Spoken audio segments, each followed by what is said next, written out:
3, 2, 1. Welcome to the table. What we have today is a Hammerli R1 Tac dedicated 22 AR rifle. Let's go over it and why it sucks. I traded this for an EOTech XPS2 because it was absolute coyness, and I'm a FUD, and I think you should run everything at a lower 1/3. So I'm on the hunt for a EXPS. I digress. Like many dedicated 22 ARs, you are going to have pretty much no parts interchangeability with a real AR. We'll dig into that, but just know that aside from maybe your buttstock, and not even the tube, but literally just the buttstock, maybe the grip, maybe this forward control that does nothing, not even the trigger, not even this. That's the extent of your parts switchability. We'll get into that more. Let's go over this magazine here. These run about $30 a piece. I think if when you buy it new, you get 2 of them. It's just your standard 22 magazine. And yeah, pretty cool. Now, let's get into the bulk of this bad boy. The first thing, as anyone who has ever built an AR could surmise as being a weak point, is the fact that these pins do not have any form of retention. Allow me to demonstrate.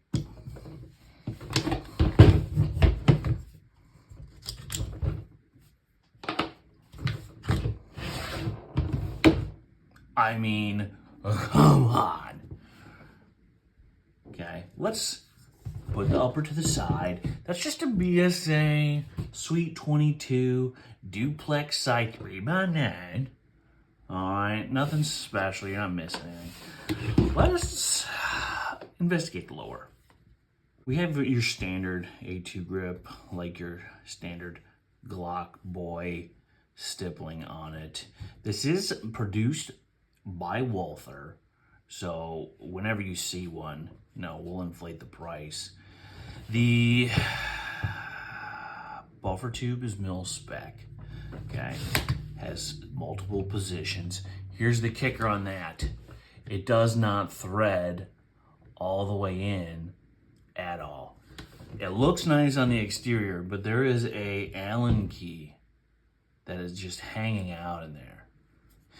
The trigger is not your standard A2 or AR trigger, right? It is like a trigger pack.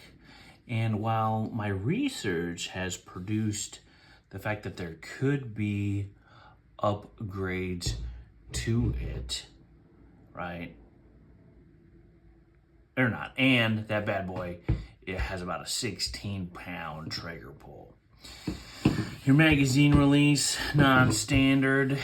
Your bolt catch, ineffective, does not work. Why? So what that means is, when I put my upper on and I cycle this bad boy, okay, I can't use this to send my bolt forward. Why? It's 2025. Let's move on to the upper. You got your standard ejection port. I would say this is a standard charging handle.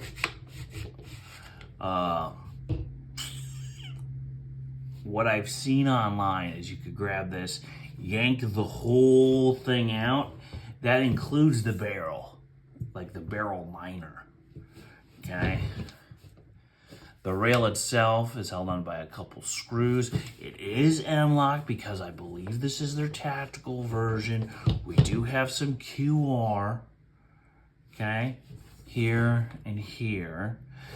The flash hider is an A2-ish, A1 style, and when you thread that whole bad boy off, the whole thing comes off. Doesn't require a crush washer. The forward assist, ineffectual, does not work. Let's put it back together and show you how the bolt catch is ineffective. Clear rifle here. I'm gonna place this empty magazine into it. Right, and here's the biggest downfall. Okay, nothing here, all right. Most ARs are supposed to be utilized as a cheap alternative to your 5.56/223 variant, meaning that your controls are a good stand-in. In this rifle's case, when you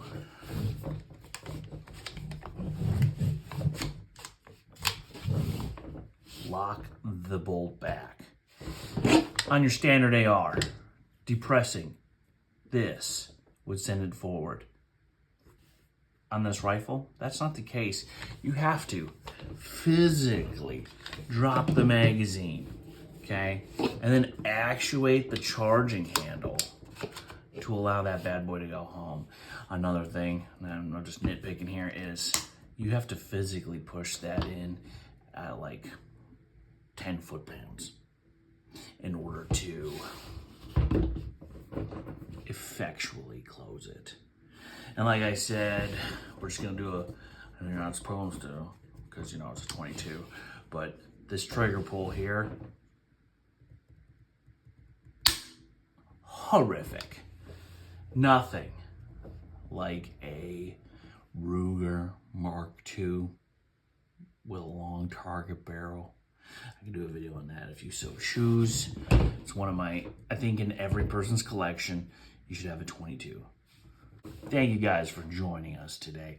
Please, if you enjoyed this content, like, subscribe, and let us know which dedicated 22 platform AR you have in your collection. Have a fantastic rest of the day. Stay tactical. You got a nice, ooh.